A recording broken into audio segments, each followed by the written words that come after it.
Okay. We're live. It's Wednesday night here on the Panther-Lair Show, youtube.com/Panther-Lair.com. People will start rolling in here and hanging out, watching the video. Of course, we're going to bring our friend Jim Hammett in here in a second. Hopefully, people are ready for Pitt Sports Talk tonight. We get things started, the regular things we always say, like this video, subscribe to our YouTube channel, youtube.com/Panther-Lair.com. I don't have the fancy graphics here because we're using a new streaming software as we try out this two-person show. If this keeps going well, we'll upgrade to the fancy software and get the fancy images and graphics and all those kinds of things. But you can get all those fancy images and graphics and things on the Morning Pit, Monday through Friday, every day, right here at youtube.com/Panther-Lair.com. And then, if you subscribe, you can make sure you never miss any of it. Never miss any of the exclusive Pit video content, the Morning Pit videos, these weekly live shows every Wednesday night at 8:30. Never miss post-practice videos, all the different things that we upload. And then, of course, the message boards and the website, Panther-Lair.com, Pittsburgh.rivals.com, the most comprehensive source of Pitt sports news on the internet, football, basketball, and recruiting. Find it all at Panther-Lair.com, Pittsburgh.rivals.com. And of course, all the content there is provided by a few of us. And we'll bring in one of our friends who contributes a lot of the content.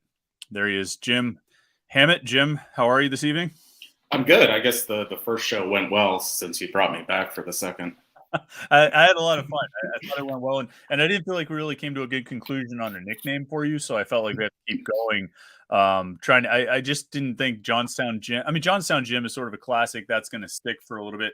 I was trying to think, like, growing up, were you like Jimmy or James or Jimbo or anything like that?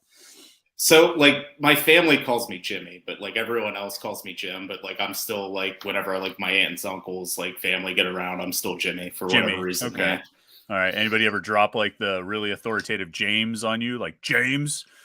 Every once in a while. I think that was probably more like teachers, my mom, people like that. Sure. Okay. All right. Well, we'll keep searching. If anyone has any good suggestions of nicknames we can use for Jim, something better than Flood City should be part of it, but there's only a few things that rhyme with flood, so we run into a hard time there.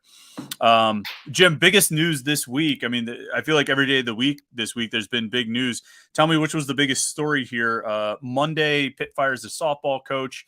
Tuesday, they lose the transfer target to Georgia. Noah Thomason commits to Georgia. Today, the news becomes official that Fuel and Fuddle is closing. What's the biggest Pitt news story out of those three there? I think the biggest loss is Fuel and Fuddle, right? Yeah. I mean, that's the spot. So that's going to be a big and just I didn't go to Pitt, Maine, so I wasn't in Oakland. I didn't have all that experience, but just the soul of Oakland is, I think Stephen Thompson said that on Twitter today. It seems like it's going away. Like all the classic shops, all the bars, all the restaurants, everything that everyone knew about Oakland is it's going away. Yeah, and I feel like even when I went to Pitt in the late 90s, early 2000s, old heads would come back and be like, oh, it's not our Oakland anymore. None of the stuff we know. And like, I get that, things always change over time, but it feels like this most recent sort of iteration of change has all sucked. Like it's all like been like lousy things or corporate things or chain things, as opposed to something sort of, I mean, yeah, Uncle Sam's got shut down by like the health inspector, but like those were our rats. You know what I mean? Like those were our, like they were us. I mean, and the food was still really good. And, same thing, Fuel and Fuddle. I mean, just a real disappointment because, I mean, you could eat for half off at 11 o'clock at night there. I mean, Mad Max was the same way. And now they're both gone. I drive down Oakland and I try to point things out to my kids and I'm like, I don't even know what these things are. At least the cathedral's still there. For now.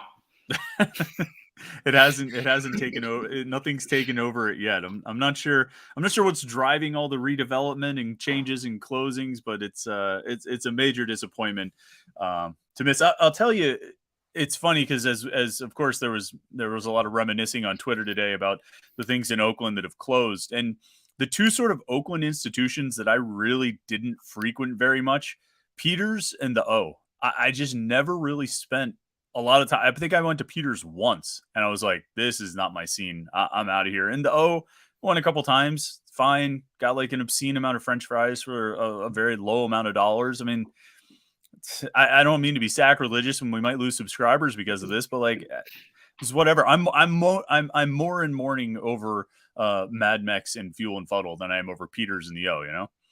I mean, I think the thing with the O is it was just like that classic iconic, like right on the corner, big bright lights, hot dogs, and everyone like that went to Pitt for a long time or went to a game or just stopped through Oakland. You were taken there. That was kind of one of your first stops. So I agree, it might not have been gourmet food by any stretch of the imagination. The bathrooms were a little sketchy, but yeah, it was, again, like you said with our rats with Uncle Sam's. It's just it's part of the fabric of Oakland. It was our filth. We could all own it and be a part of it. But yeah, major disappointment there. Definitely have to try and get to Fuel and Fuddle before that. I think they said late May is maybe their closing date. So we'll have to see if we can get there. News wise, though, the news yesterday with Noah Thomason, the Niagara transfer guard. I mean, he would have been a great fit for Pitt. He went to Georgia, committed to Georgia yesterday. He would have been a great fit in a lot of places. I look at it, though. They've still got 2 open scholarship spots, Jim, and I mean, I can make a starting lineup. You know what I mean? I can go 10 deep with the guys that they've had, and they're not going to go 10 deep, and things will happen, and they might not even have 10 guys available. Last year, they had all 13 scholarship spots taken, and they ended up playing with like 9 guys by the time they got to January. But I can make what I think is probably a pretty good starting lineup out of. I guess what I'm saying is I almost feel like they're kind of just looking for like luxury items at this point. They're not trying to fill needs anymore out of the transfer portal with where they are at this point. That's kind of what I'm thinking as well. And, they have guards. They have Dior Johnson. They have Jalen Lowe coming in. They have Ishmael Leggett coming in. They have wings. They have big guys. They have a little bit of everything. And you're right. They can make a starting lineup. And at this point, I believe the transfer portal closes tomorrow. I don't know if it's like a hard midnight. It closes. I don't know what happens when the transfer portal closes. But so now there's not going to be new names because for the past 2 months, it's been, okay, this guy entered the portal and these 500 schools talk to him. And it's not going to be that anymore. Everyone, they're in. So now they kind of have to kind of readjust what they need. And I still think I agree with you. They're not needs, but there's definitely some luxuries and some, enhancements to the roster they can make. Yeah, I mean, if they could get another guard who can shoot really well, sure, that would be great. At the same time, Ishmael Leggett can shoot okay. Zach Austin can bring some shooting. Blake Hinson still comes back. And I think the freshmen, I think Carrington and Lowe both can shoot pretty well, on top of that. So it's not like they're lacking for shooting. They might not have a Greg Elliott sharpshooter, and maybe Noah Thomason could have been that. Maybe this kid from Marshall they're talking about could have been that. Joe Girard could have been that. But I think they can still get a lot of production, be dangerous from outside, just with the guys they already have. But I mean, is that if you're the Pitt staff, is there anything specific? Is that what you're looking for right now? Are you just trying to find a shooter? Is that maybe your main priority? Yeah, I mean, I all day I think on the Pitt basketball Twitter they're hyping up their 3-point total from this year. They made 325. It was a school record. It was top 15 nationally, so it was very good. But if you look at it, 199 of those threes are gone. So between Elliott, Cummings, Nike, and Jamarius Burton, and I mean Hinson hasn't said he's coming back. I think we all think he's coming back. I mean but again, that's another blow. Then you're talking about your leading 3-point shooter returning is Jorge Diaz-Graham with 12 made threes. So again, yeah, there is definitely a need to probably add a couple more 3-point shooters. But like you said, like Leggett can knock him down. Even Zach Austin can knock him down. Assuming Hinson is coming back, he's going to shoot a ton.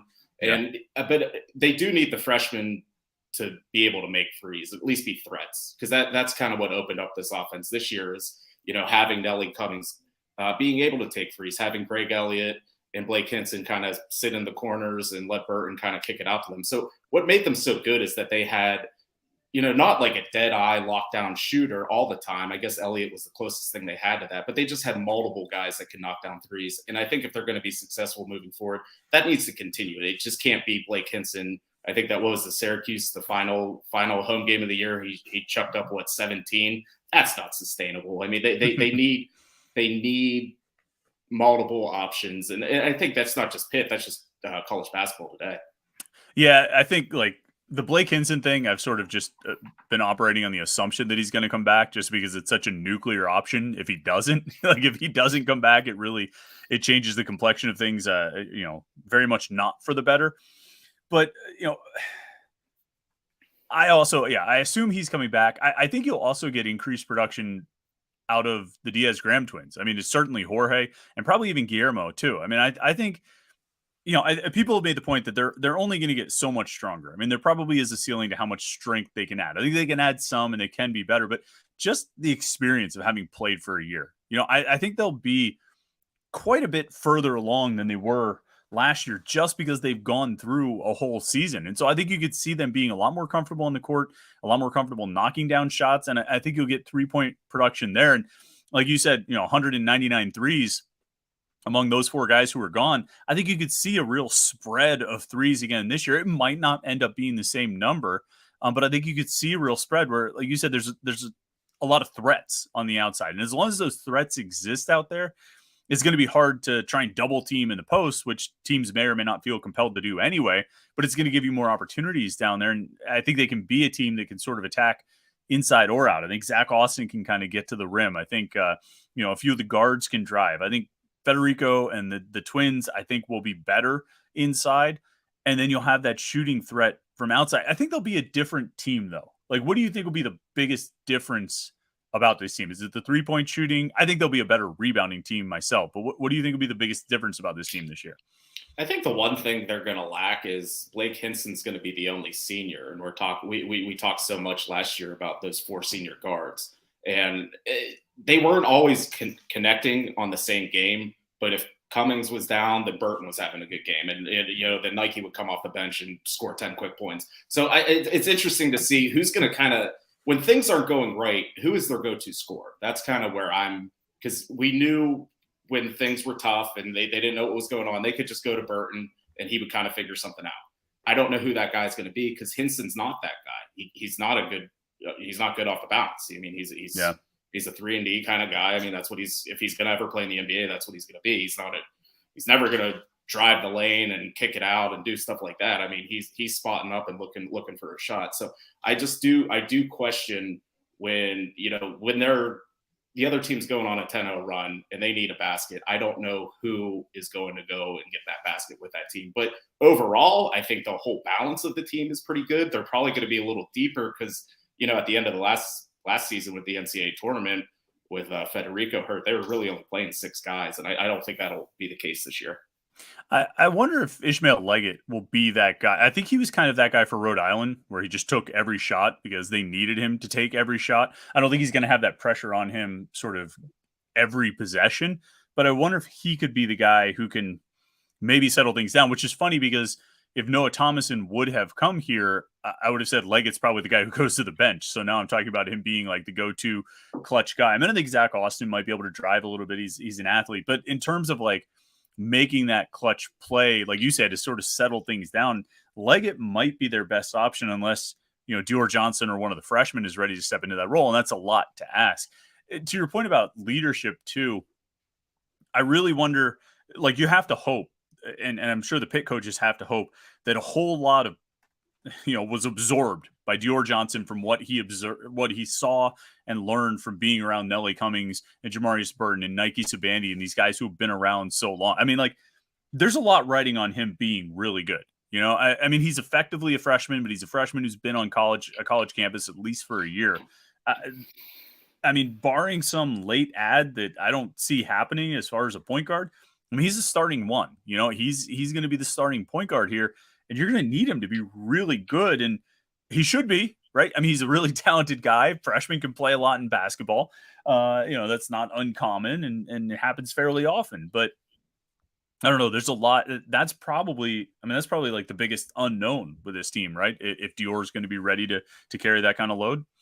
Yeah, I think so. And they were so successful this year with just having experience because they, even with Pitt, like first couple years under Capel, it's not like they were without talent. I mean, they had really good players. I mean, they tried the young, Xavier Johnson, Trey McGowan's, Tony, have like a bunch of talented guards and see what clicks. So I guess you do run the risk of like having that happen again, where there would just be times without any direction on the court. We saw that with Xavier Johnson. So you kind of hope with Dior kind of a red shirt, I guess. He kind of gets away from that and kind of has that maturity. And like you said, maybe absorbed a little bit from Nelly and Jamarius. So, yeah, I mean, there's a lot riding on him. And but the thing is, he's talented. He's the top 100 recruit. And in basketball, you play right away. It's not like in football where you might, take a red shirt or, take your time getting on the field. I mean, in a lot of cases, if any of that did not happen, if he did not get suspended, any of that, he would have played a lot last year too. And it would have been interesting to see how he would have meshed with all of them. Yeah. I wonder where he would have fit into the rotation. I don't think he would have been the backup point. I think Jamarius would still have had that role, but I guess he'd be in kind of that Nike 2-3 spot, Greg Elliott 2-3, just another wing out there. I mean, they had 4 guys. They were pretty good with the 4 guys that they used, but I guess he would just sort of work into the rotation. I don't know. I think sometimes I lose sight of how good he was. You know what I mean? How good he was coming out of high school, how good he was projected to be. I kind of forget about it a little bit because of everything that happened and the fact that we haven't seen him in a while. But I mean, he could come in and be the best freshman they've had in a really long time. I mean, that's what he was touted to be. We talked to our guy Rob Cassidy from Rivals, and he was talking about how there was a point where he was viewed as, lottery pick, one and done type of player. I mean, this is the talent that he's had. It's just, can he do it, and can he do it within the context of the team? All those steps, all that forward progress they made last year, as far as not having guys who were selfish and just trying to do it for themselves, but actually were doing it for the team. Did he get that? You know what I mean? Did he absorb it? And it's the kind of thing where, like, we can talk to people around the program and they can tell us this or that or whatever. We'll find out in like January. You know what I mean? We'll find out if they blow a game against San Francisco PA or something like that, or we'll find out if they end up having a lot of success. I don't know, but I guess so. All right. So they would take another shooter. Would you try and get another big? Would you just look for a random lottery ticket of a high school kid or a JUCO? I mean, they have two spots to fill. I don't see them going into the season without filling all 13 scholarship spots. Yeah, I don't know if there's a specific, like, I guess there's a role that they could add, and I think it's some kind of rebounder. Because I could look at that entire roster and I could say not one of those guys is good at rebounding.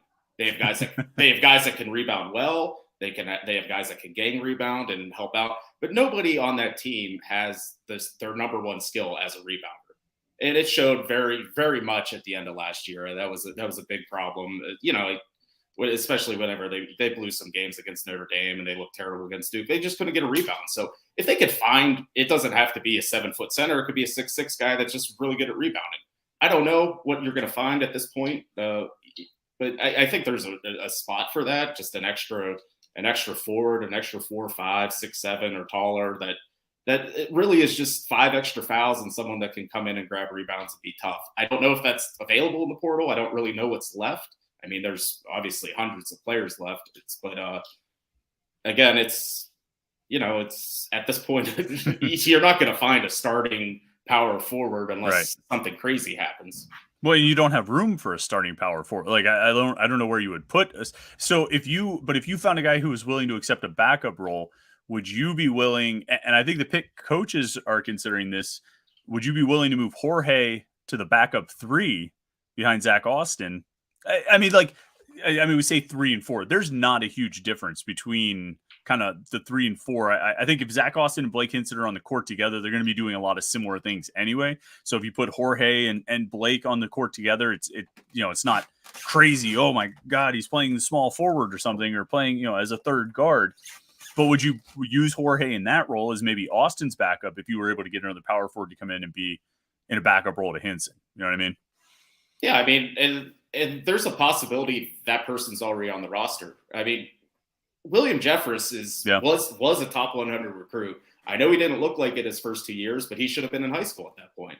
So, I mean, he's in his 4th year in the program. He's going to be coming off an injury, but I'm thinking he's going to be jumping into this next season as, expecting to play. So maybe he is that guy. I don't know, but just from what we've seen of him, he does have some basketball IQ. He kind of knows where to be. His shots definitely broken or whatever. I don't know how we could call that, but he knows how to crash the boards. He knows how to play defense. He knows where to be on the court. So I think there's a lot to be said for that. And he's a mature kid. He always has been. So I mean, maybe William Jeffers just is that guy.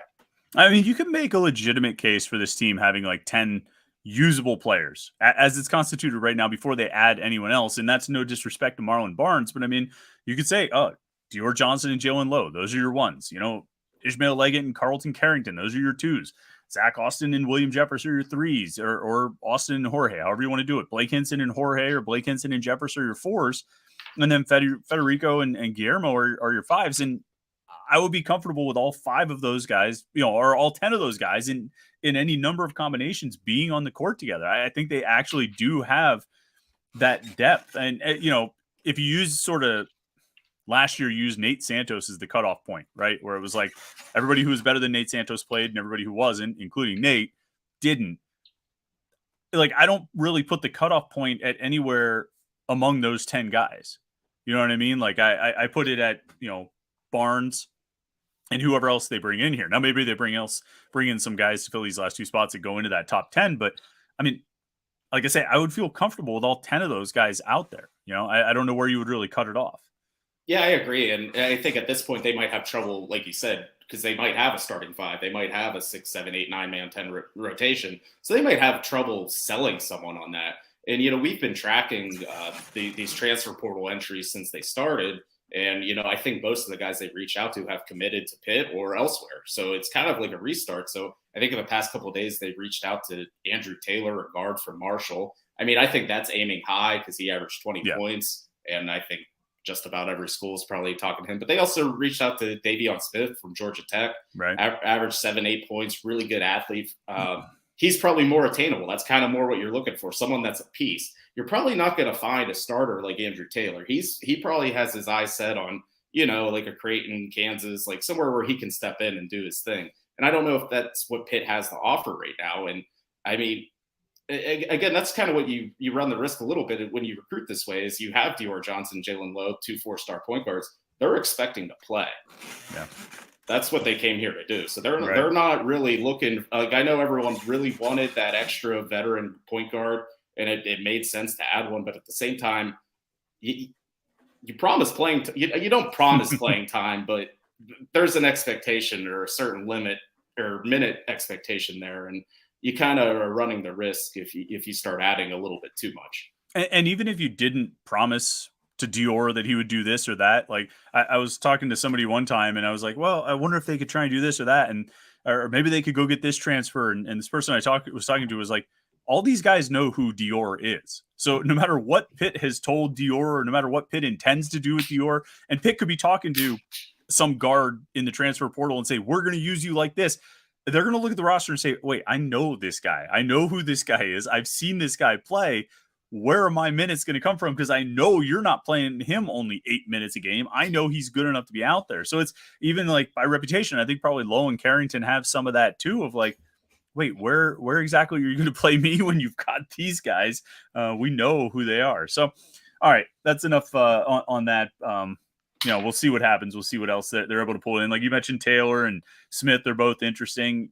I'm guessing, you know, a few people pointed out too, I guess I'm not done with basketball yet, but a few people pointed out that some of these additions have come even later in this process than we are right now. I mean, you get guys that emerge late or show up out of nowhere. So it could be another transfer. It could be a JUCO like Federico, somebody who tries to get out of a letter of intent or something like that. I mean, even into the summer, I wouldn't be surprised if we get into June or July and they still have like one scholarship spot left. And then they find some, you know, a random like Cassius McNeely or somebody to fill it with, you know, and then just hope, you know, that they don't end up, you know, starting the season with 13 scholarships or starting the fall with 13 scholarships and ending, you know, getting into January with only 9 because that tends to stress things a little bit. But there shouldn't be a guy who bails in August for personal reasons. There shouldn't be a guy who gets arrested in October. There shouldn't be a guy who has foot surgery in November or September or whenever that was. There shouldn't be a guy who leaves the team in January, right? We should assume that those events don't happen, right? I mean, that should be a safe assumption. right? Well, Right? right. Reassure me here. Reassure me. It should. But I mean, every year Capel has been here, there has been like some weird dumb luck for him. I mean, Yeah. obviously there are some of his players have made terrible choices, and but on hit for his point, I mean, he has to just like read the text and be like, "You got to be kidding me!" But like, there has been one of those moments every season. But yeah, you can't go into it assuming that. But Right. look, going back to what you said about adding someone late, I want to say Nike was a really late addition. He was like one of those. It's like Pitt reached out to him like right in April. Yeah. You never heard from him again. Then all of a sudden, it's like Nike Sabandi's committing to Pitt in June. Okay, so I mean, anything can happen in the transfer portal. So I think that's another thing. We really just don't know what's going to happen. Yeah, we'll just keep an eye on things and see what crops up. I did want to talk about quarterback recruiting on the football side. Flipping over to football, just because they just offered another quarterback today. Miles O'Neill, a quarterback in Massachusetts, kid who's moving to New Jersey. He's pretty interesting. They've got a TCU baseball commit in their crosshairs. They're looking at. Frank Signetti watched him throw a few days ago. It seems like there's about 5 or 6, maybe 7 guys that they're really pursuing out of this group. And not to get too nitty gritty about recruiting. You've looked at all of these different quarterbacks that they're after. Is there one or two that stand out to you as maybe, and I'm talking about this group that's sort of attainable, one or two that stand out as maybe the guys you'd like to see them get, or you think might be the best options? Yeah, I mean, I think right now you kind of went over them. I think it's Miles O'Neill's the newest offer, Henry Hasselbeck, Drew Devilier. I think Trevor Jackson's still someone you have to keep in mind, even though his recruitment's kind of blown up a little bit, and Sam Kaiser. So that's probably your 5. And I want to say recently, Georgia Tech, the Jakari Williams, he was someone Pitt was always after, committed to Georgia Tech, and he just decommitted. So I think he is, in the mix. But I mean, just looking at all of them, and we ran a quarterback board, earlier in the week, and since then Miles O'Neill was offered, and I Right. was, but I kind of wrote that in I was like, this is when quarterbacks get offered. Yeah. This is when Frank Signetti, this is when the coaches are on the road. So that's kind of what happens. And just after looking at Miles O'Neill, I'm pretty impressed. I mean, he's 6'5", he's 210 pounds, and he has a huge arm. And you just interviewed him right before we went live, basically. And I mean, I think one of the things he said, he's like, I'm from a small town in Massachusetts. So 1, he has a small town thing working against him. And 2, Massachusetts just isn't a big recruiting state. So, nobody really knew who he was. So he goes to the Hunt School in New Jersey, and all of a sudden he has 5 or 6 Power 5 offers in 2 days. So, I mean, I think he's very interesting. And obviously we didn't mention his quarterback coach. Yeah. He's just so happened to be the guy who worked with Kenny Pickett. So it was funny when I interviewed Miles O'Neill, the quarterback prospect. He was like, "Yeah, I was really excited to get that offer from Pitt. I love Pitt." I'm like, "You love Pitt? Why? Have you been there?" He's like, "No, my quarterback coach just told me all about it." I'm like, "All right." So that's he's been traveling from Massachusetts to New Jersey to work with. I always mess up his name. It's Tony Racioppi. Razzioppi. I always mess up how to pronounce the quarterback coach's name. I've talked to him a bunch of times. Every time I talk to him, I ask how I pronounce your name, and he tells me, and I'm like, okay, I'm going to remember it this time. But they call him Raz, so we'll just call him Coach Raz, Tony Raz. But he's been traveling from Massachusetts to New Jersey to work with Tony Raz on the weekends, and now he's going to go down and transfer down and play there. Not only is this guy the quarterback coach for like Kenny Pickett and a lot of other NFL and college quarterbacks, but he's also the offensive coordinator at the school that this kid is going to go to. So he's got a strong connection with this coach. The coach has talked up Pitt because he's got a great relationship with Pitt after the whole Kenny Pickett situation and kind of going through his recruiting and his college career. It's interesting kind of looking at these guys. You mentioned about this is the time of year when new offers go out. And for people who don't know the calendar, pretty much as soon as spring camp ends, coaches go out on the road and do evaluations, and they're looking at guys all over the country. They're watching them work out. They're visiting guys they've already offered, but they're looking for new prospects to offer. That's why you see all these 2025 and 2026 offers go out. Technically, the coaches are only allowed to evaluate the 2024 recruits, but well, if the 2024 quarterback is throwing to a 2026 receiver, they're both getting evaluated. So you're right. This is a time when new offers go out, and you see some of these new quarterbacks get offered. I think one other thing that Pitt has done with Frank Signetti is offer a bunch of quarterbacks and then sort of go see them throw to kind of confirm it. And there's probably older Pitt fans among us who can make jokes about sending defensive line coaches to watch quarterbacks throw. And that's just a throwback joke that we don't need to go into. Those who know the joke know it. But I've seen Frank Signetti sort of offer guys and then go to see them throw to kind of confirm whether it's sort of a real offer. You know what I mean? And you don't want to play games with semantics as far as offers go, but I think there's a lot of that happening this spring. So Signetti's going to see these guys that he's offered. Like you mentioned, Drew Devilier is the TCU quarterback, TCU baseball commit, quarterback in Texas. Henry Hasselbeck, like you mentioned, Matt Hasselbeck's kid, going to see him throw, that kind of thing. And that's happening. And then guys like this, Miles O'Neill, and finding new offers. I guess I wonder this, and I'm actually going to talk about this on the Morning Pit tomorrow. How important is high school quarterback recruiting anymore anyway? I mean, that's sort of a broad question, but you know what I'm getting at as far as the transfer portal and the options that transfers present. I mean, we have obviously seen Pitt get a lot of quarterback transfers. Do you feel like it's been devalued in the last 3-4 years on the whole and at Pitt?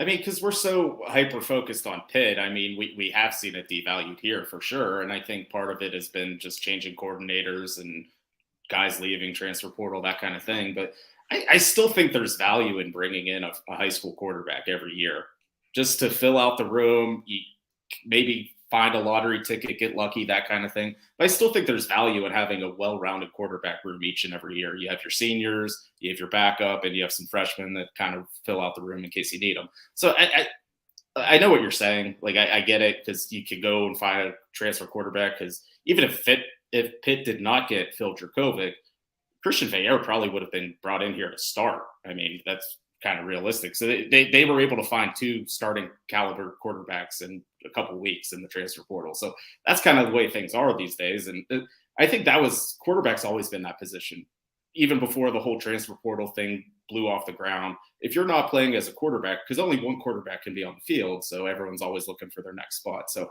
I do, in a sense, I do think high school quarterback recruiting is a little devalued. But I still think there is worth in bringing in one each and every year. All right, so let me ask you this. Barring like injury, crazy thing like that, when is the next season the high school quarterback recruited player will start week 1 at quarterback for Pitt? Christian Veilleux is here through 2025, eligibility-wise. I don't think that kid's probably still in high school. I mean, but at the same time, if they would have held on to Kenny Minchie, I would have said Kenny Minchie in a couple years, if not, competing for the starting job in 2 years. So, I mean, not to take anything away from Ty Diefenbach. He's not the same prospect as Kenny Minchie. That's just kind of the way it is. But at the same time, yeah, I can't really answer that question because I don't know. I mean, I just look down the road and I say, okay, Phil Dracovic this year, presumably, the plan seems to be Christian Veilleux for the next 2 seasons, right? If that happens, if Veilleux wins the starting job in 24, I mean, I think we would have to assume Nate Yarnell's time in Pittsburgh would probably come to an end, right? I mean, he's got the same amount of eligibility.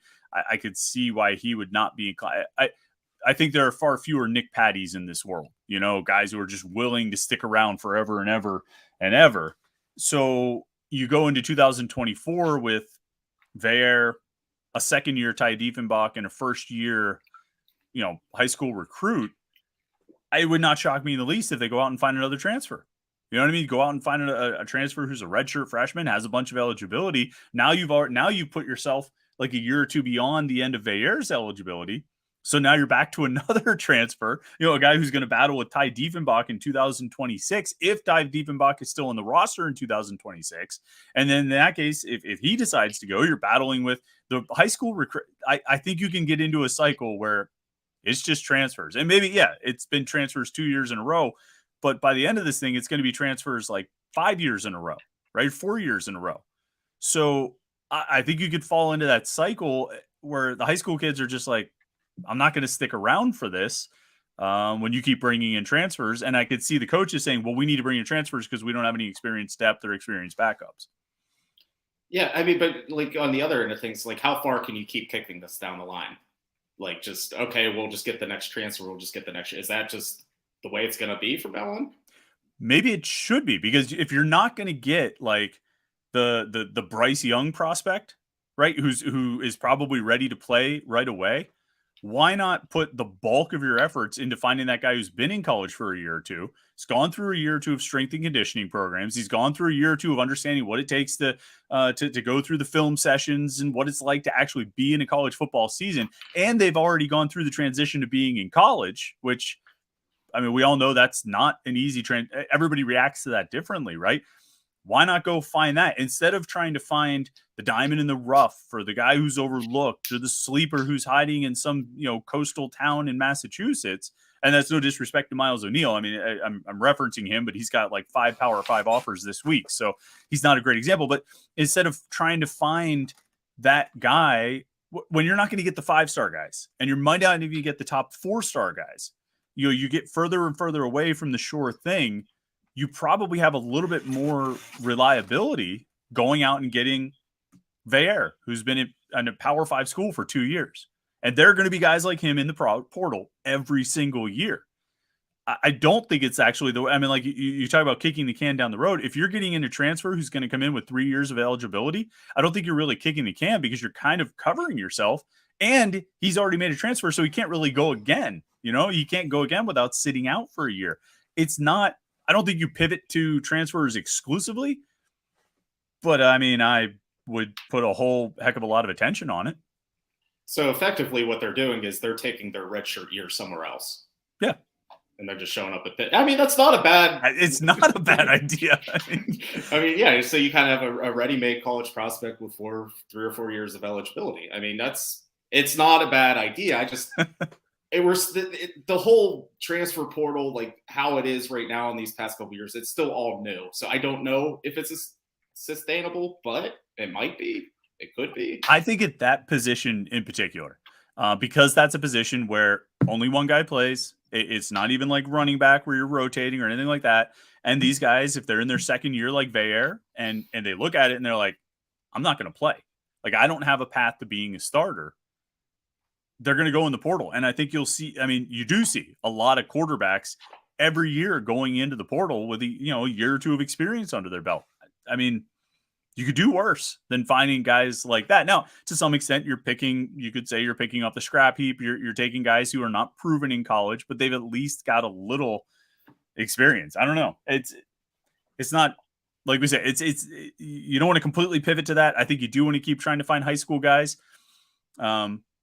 But on the same time, you're probably, if you bring in high school guys and they don't see that path to starting in 2 years, they're going to make the same move as well. So I think for schools like Pitt, the portal is not a bad place to make the bulk of your quarterback success. Now, if they come out of this year and, Phil Dracovic has a year like Keaton Slovis did, then, maybe you need to go back to developing guys. But you could have Thomas McVitie here for 3 years or however long he was, and that didn't work out because the transition from high school football to college didn't go as well. I don't know. I mean, it's like I said, I'm talking about this on the morning pit tomorrow, so a lot of these thoughts I've already kind of hashed out. So I came into this prepared. But let me tell you about who can really help you get prepared. It's our friend Chris Gates. You guys know Chris Gates by now. Chris Gates Fitness. He's been sponsoring the Wednesday Night Live show for a long time, and actually, this is pretty exciting. At chrisgatesfitness.com, he's got a flash sale for one-on-one online fitness coaching this week only. Okay, he's got 3 spots available, and he's offering them to Panther-Lair podcast listeners first. So people who watch this video, watch the live stream, listen to the audio podcast, you got first dibs on these 3 spots before he announces it to the public. So if you want to help you with your fitness and health goals, you want to help build some muscle, burn some body fat, get in shape this summer, go to chrisgatesfitness.com/coaching. Go right now and submit your application. Chris is going to take all the guesswork out of the equation. You've got enough going on with your family and your work and your kids and monitoring the transfer portal for wide receiver options. I told you, Chris is a big Pitt fan. Let Chris handle all the details of your workouts and your diet so you can just show up, put in the work, and have confidence that you're headed in the right direction. Be sure to mention Panther-Lair when you apply. And Chris is going to give you 75% off your first month of coaching. But the offer ends this week, Sunday night, at 11:59 p.m. So if you get there at midnight, it's not going to do it. And this is the last time Chris is going to open it up for coaching applications until training camp starts in August. Okay, so this is it. And Panther-Lair Show listeners and viewers get first dibs. Go to chrisgatesfitness.com. Chris, C-H-R-I-S, Gates, G-A-T-E-S, fitness.com/coaching. Now, that's for Panther-Lair Show listeners. Jim, I don't know if hosts and guests can take that deal. So you might have to wait. You'll have to check with Chris if you wanted to try and get in on it.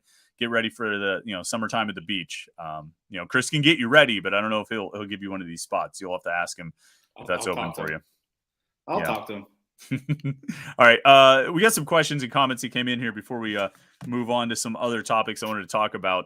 On the quarterback matter, Coaster King says Jakari Williams reopening his recruitment. Does that change Pitt's quarterback board any? Jakari Williams was a prospect.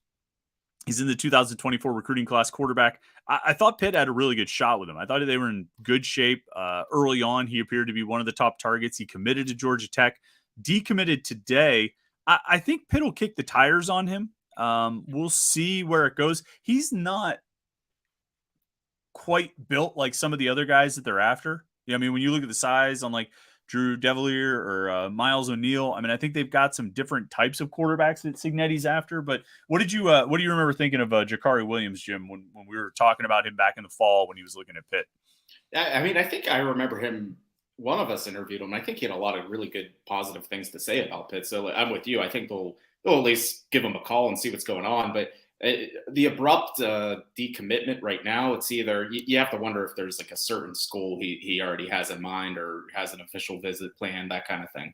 Yeah, I mean he's a pretty highly rated quarterback in this class, and yeah, to sort of decommit like that, seemingly out of nowhere, you wonder if there's a destination already lined up. But I mean, the next step, Frank Cignetti will go to his school and see if they can get him to come on an official visit. Let's see here. As far as suggesting nicknames, Coaster King said Dino Cat Apologist would be one we could use for you. I don't get that. Like, I'm all for, hipster, nobody thinks this is cool and that makes it cool. But I mean, it really wasn't cool. Dino Cat was only cool by comparison to that weird otter thing that it was replaced with, the really roundy otter thing, but otherwise, like, there wasn't really anything cool about Dino Cat. I don't see the appeal or the attraction. Well, like the way I look at it, it's kind of like a nostalgia thing. Cause like when Pitt first got good at basketball, like in my lifetime, like that's the uniform Brandon Knight wore. That's the uniform Larry Fitzgerald wore. So it's kind of more that than anything. I mean, and it's definitely better than like the DeWan Blair, like the block Pitt. I hated that. The otter, I think that lasted 1 year, maybe. Yeah. Everyone was demanding to bring back Dino Cat after they saw the otter. I guess, yeah, the Dino Cat era, like they wrote Pittsburgh and like it was a weird font, right? It was this really like sharp and kind of pointy font that sort of resembled the Dino Cat. But then, yeah, when they shortened it back down to Pitt, which was like a big deal that they were just going to be called Pitt again. Yeah, it was just sort of a boring block font. You're right. I wonder what I'm trying in my head to picture Larry Fitzgerald in like the current uniforms. Why has no one done a jersey edit on Larry Fitzgerald wearing like modern Pitt uniforms with like these colors and the cathedral stripe and all that? I don't know. I feel like on the team store you can buy an Aaron Donald jersey, but that doesn't feel right to me because he never wore that. Like I feel like there's something about it. It's like there were different everything then, and you just can't throw the new uniform on these guys. Yeah, unless they were on like the 2005 team that wore retro uniforms against Youngstown State, which looked awesome, and they were even more of like the mustard. They were like the Dijon mustard type of yellow helmets. And I remember because I think Tyler Palco and I think HB Blades both went to like the Senior Bowl 2 years later and wore those helmets. Like they wore those helmets I was like, oh geez. But you're in agreement with me, right? I've gone over this so many times I don't even feel like I need to say it anymore, but you're in agreement with me that the retro uniforms 2016, 17, 18 are many times better than the current uniforms, right? Or are you not about that? No, I like the white number on the jerseys. And I'll also mention the basketball. A couple of times they wore those yellow like throwbacks. those were sweet, and Yeah. that's what they should be wearing for basketball. Yeah. These I've come to be fine with these, but there's just no need. You had a perfect uniform. You had perfection. Why like but everything's got to they always got to change it. Let's see. Josh Newark says fuel and fuddle, one more chess piece off the board for a new on-campus football stadium.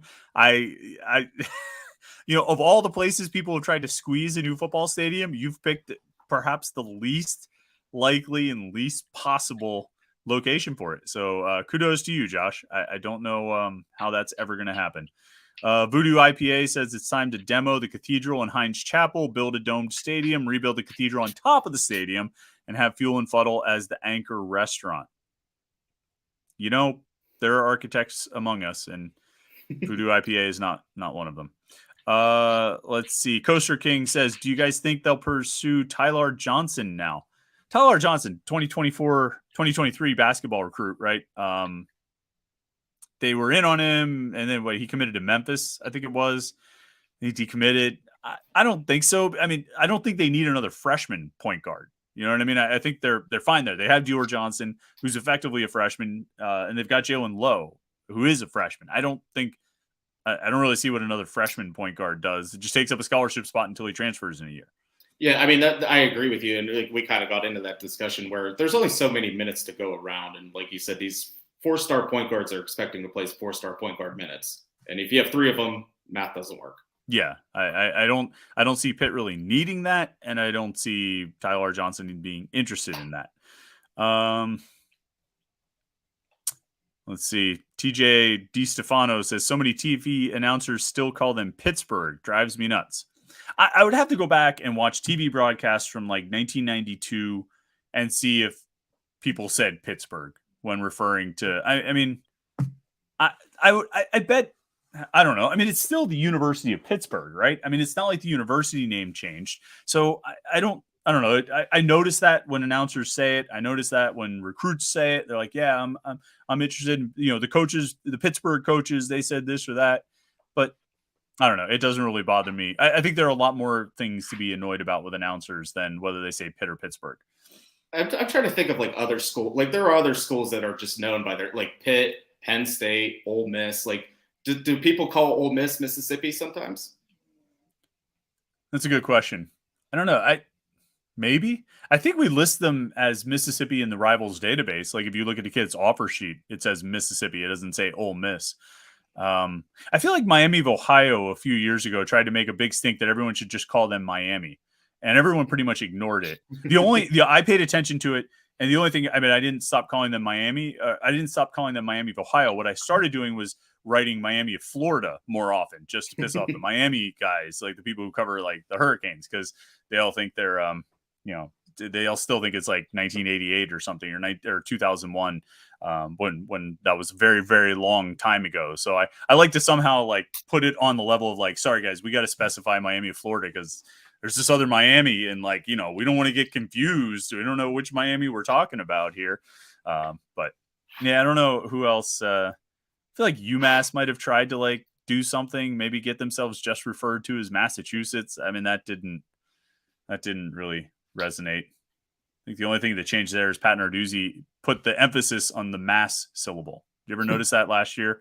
He was like, when we go play UMass, he would always really hammer. That was 2 years ago, I guess, when they played UMass. I'm gonna try to like sneak that into a question to him this year. Do you remember the UMass game? Yeah, or just like get a question of like, Pat, when Kenny played in an FCS game in 2021. I forget who were you playing? I'm drawing a blank, and just see if you can goad him into like UMass. But let's see here. I don't know if there's other. Will Z says, sorry if I missed this, but did you guys touch on the mystery official visit coming in soon? A rumor. I didn't see the rumor. I've been doing some other things this evening. Maybe Will Z has another comment here. It says it's Hasselback. A rumor has it's Hasselback. I haven't heard anything on that, Jim. Have you seen or heard anything on that? I mean, I don't. I would expect him to come in for an official. If they bring in 2 or 3 quarterbacks, I would expect him to be one of the official visitors. But we haven't confirmed that with him yet. Yeah, I hadn't seen that. I will send a text right now because this is what we do sometimes. Maybe we'll break news on the show. Real quick, I did want to get to. Oh wait, here, this is a good one. General So's Chicken. Hearing major renovations coming to Heinz Field, possibly a retractable roof. What do you think about that? What's more like what happens first, Jim? They put a retractable roof on Acrisure Stadium, or Pitt builds an on-campus stadium. Probably, I would think moving to Oakland has a better chance than them putting a giant roof on a 22-year-old stadium. But I mean, like, it wasn't. I think there are so many different things that I would say about that. There's so many things that I feel like are wrong about that. Even that suggestion, like, I don't think you can do that, right? You can't just add a roof to a building. Well, that's what they were talking about trying to do in Chicago, because the Bears are talking. Oh, that's right. Yeah, they did. They were just going to put like a roof over top of Soldier Field, which right. doesn't really solve any of the issues because it's still Soldier Field under that roof. Right. Right. I guess you could do the real Pittsburgh construction thing would actually be build, not like put a roof on top, but build it up from the sides, like build a new exterior that like covers it, like a canopy tent, like you would buy it like Aldi or something, like a big 15 by 15. So, or Costco, I guess.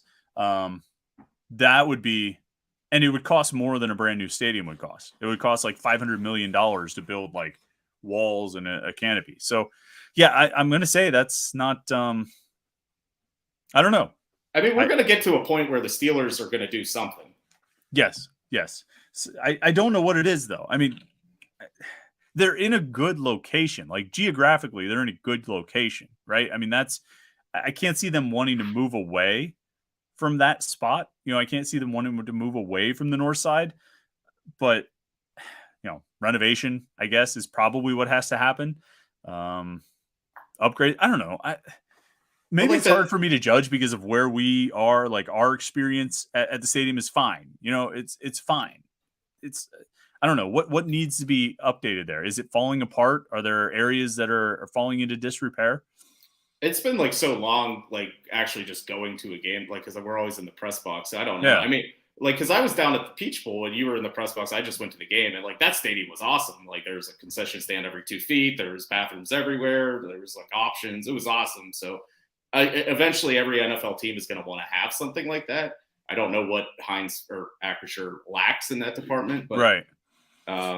Yeah, that's what I can't. I don't know what the concourse experience is like. I don't know what the bathroom situation is like. I mean, I know it was really cool watching the roof open at the Peach Bowl, and the press box was really nice and all this stuff. But I think maybe part of the beauty of Acrisure Stadium is that it is very kind of like nuts and bolts. I mean, it's very basic, but I think that it should allow it to survive a little bit longer. You know what I mean? That like, if you put in a lot of like fancy bells and whistles, eventually those bells and whistles will break or become antiquated or outdated or just, past their time. Acrisure Stadium doesn't have any of those things, so you don't have to worry about it. It's just a very basic kind of building. I don't know, but yeah, the Steelers I mean, you're right. They're going to do something at some point. Whether it's try to get the new stadium, try to get renovations, try to get a roof. I don't know. I don't even know. Like, I'm coming back to this roof thing. Like if they put a roof, right, then they would have to do away with the grass, right? I mean, wouldn't they have to go to a turf surface then if they put in a roof? Am I wrong about that? Like the Arizona, but there's no space. Like Arizona, they have that thing where the field rolls out. Yeah. Where it would just roll right into the river. So there's nowhere to do that in Pittsburgh. So I don't know. Yeah, it can't really go out the other way either. It would have to get up on go up on East Ohio Street maybe, and then roll it up to that subway that's up there. I don't really see it. There's a lot of things that just don't really work for me. Will Z says there better be a fuel and fuddle in the new Pitt Stadium. Yeah, I would think so, but it won't be. I mean, it'll be cracked or stacked or wedged or whatever. All these things where it's ED at the end of the word, but they apostrophe out the E because they can't afford to make a sign with the E on it. I'm not really sure, but that's what it'll be when they put in a new stadium. It'll be all that and a Permani Brothers. Let's see. RJC Man 38 is a super chatter, so we get to him here. He says 4 brand new towers on each corner of the stadium. Is that to support the roof? Maybe. But I don't like the rotunda is fine. It's everything about Acrisure Stadium is just fine. But like nobody's going to Acrisure Stadium because of the experience. Like if you're the Falcons, if you're the Raiders, if you're the Oakland Athletics, you need to build something really nice and fancy because a lot of people just don't care about your team. I don't think the Steelers have that problem. When people don't come, it's because the team is bad. And even if the team is bad, they're not going to come just because you have a lot of fancy amenities. They're going to stay home and watch games on TV, which is a better experience anyway. So I don't know. I don't really see a need here, but I'm sure if they can get the money to do it, I'm sure they will. All right. Let's see here. We got a couple more minutes. See if anybody else wants to say anything. Let's see. Will says, best case scenario, Pitt builds an on-campus stadium in Oakland. Steelers share it while they tear down Heinz and build a new stadium on the same site. All right. There's a lot happening there. So Pitt is going to build a stadium in the next 5 years. The Steelers will share that stadium while they build a new stadium where Acrisure is for 5 years. I mean, logistically, I guess that could work, but I mean, I shouldn't say logistically because logistically it can't work because a stadium can't fit in Oakland, but I shouldn't even say that because, right, Heather was like, hey, if you want to do something, you can find somewhere to make it fit. So I felt like that was a pointed comment. Yeah. What do you think about that idea, Jim? Gonna have the Steelers and Pitt share a stadium while they build a new Acrisure? See, that's on a serious note, we've always the rumor's always the Steelers are going to go out to the suburbs because that's what other teams are doing, and they built these grand places and they'll have all these hotels and shops, which they already have down there anyway. But I can't picture a football game in Oakland, a Pitt football game with 40,000 people. Right. I can't picture a Steeler game with even more people. I mean, it's just Oakland is Oakland. It is what it is. Yeah. And you think about ticket revenue, right? So do you know how many season tickets do they sell? How many seat licenses do they have at Acrisure? Do you know? I don't know. So let's say Pitt built their dream stadium of 45,000, 50,000, right?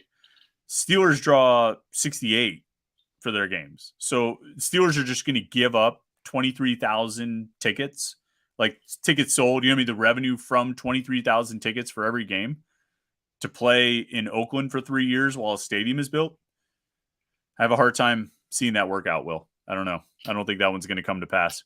Ryan here asked this twice, so we should get to it. Jaquay Jackson update. Jaquay Jackson, of course, the Cal U standout. He was an all PSAC West Division player. Had a great season as a wide receiver. Kid from Sarah Catholic, went to Cal U as a fifth-year senior this past year. Had a great season. Went into the transfer portal. He's got a ton of Power 5 options. Pitt obviously is one of them. He was supposed to commit last Saturday. Today is Wednesday. He has not committed. Rumors were Rutgers, which is weird, but that was what the rumor was. This is one of the quieter, stranger recruitments that I've seen in a while. I mean, this is a D2 receiver who blew up with offers, has gone completely silent, doesn't talk to any reporters. I'm not even sure how many coaches he talks to. And now he's getting rumored to Rutgers. I don't know which part of that sentence I just said is the strangest part, to be quite honest. Do you have any insider thoughts on Jaquay Jackson, Jim? I mean, I think there are some people that believe he could end up at Pitt still. I mean, it depends who you talk to on the right day. But again, there hasn't been a real concrete – nobody has a direct line to him, which makes it difficult. So, we're on the fifth line of a game of telephone here. So yeah. It's hard to say. But, I mean, just speaking to the player itself, I think he could help because he's a 6'3" receiver, and they just need – in general, they just need bodies at that position, but they also need some impact players. And I think he could help them a little bit, maybe not a ton, but I don't know. I mean, Rutgers would be strange. I don't get it, but anymore, I mean, you just have to acknowledge the fact that NIL is a thing, and so maybe some things don't make sense, but they make sense on paper. I just didn't even think Rutgers really had it together with NIL like that. I mean, to be honest, I thought Rutgers, although I've heard their hoops program has been pretty active and they've been able to get guys using NIL and they've been aggressive in that front. But I just don't really associate Rutgers football with being all that heavy on it. But who knows? I don't know. I'm at a point where, I mean, I was really keeping a close eye on it on Saturday. I still ask around about it every day or two. But when it happens, it'll happen, and it'll be Pitt or it'll be someone else. It's hard for me to envision a world where Rutgers outbids Texas A&M for a kid. You know, when Texas A&M had him on an official visit, and if Rutgers gets him over Texas A&M, you know, with what we know and what we've all heard about Texas A&M's NIL operations, it would be pretty surprising to me. But all right, Jim, it's been an hour. I really appreciate you stopping by. I appreciate everybody checking it out tonight, tuning in, everybody in the chat, everybody watching the video, everybody on the website, all those things. So make sure you like this video and subscribe to the YouTube channel, and we'll catch you on Panther-Lair.com, and of course the Morning Pit here tomorrow on YouTube. But Jim, have a good night. You got any final words before we close this thing out? Man, if Rutgers has NIL to get a D2 receiver from Cal, and I don't know what's going on with this sport, but no, this was fun again. I feel like whenever Chris and I do these podcasts, like we sit next to each other at every home football game, and this is the conversation we're having throughout the whole game. So we might just bring a recorder to one of the games this year, and you can just listen to us. I think during the game there's more swearing, and there's also more other people around chiming in with their, like, matching our dumb comments with their dumb comments, and then you know. So I don't know. I don't know if the world is ready for like everyone. You know what I mean? I do want to say shout out to EJ and RJ for getting recognized for all their all their stuff, because that's when you said the press box, because he's the one that has to listen to all of us. So no, but that it's incredibly well deserved, and like people really don't appreciate what he does and what his staff does, and they make our job a lot easier. Yeah, that media relations department. I mean, we deal with a lot of them and a lot of schools around the country, and Pitt is right up at the top. I mean, they're one of the best. They've been one of the best for a long time. Yeah, definitely shout out to EJ and RJ. Good call on that one, Jim. And we'll leave it on that note. So, Jim, good night. Everyone out there, good night, and we will catch you guys next week for the Panther-Lair Show.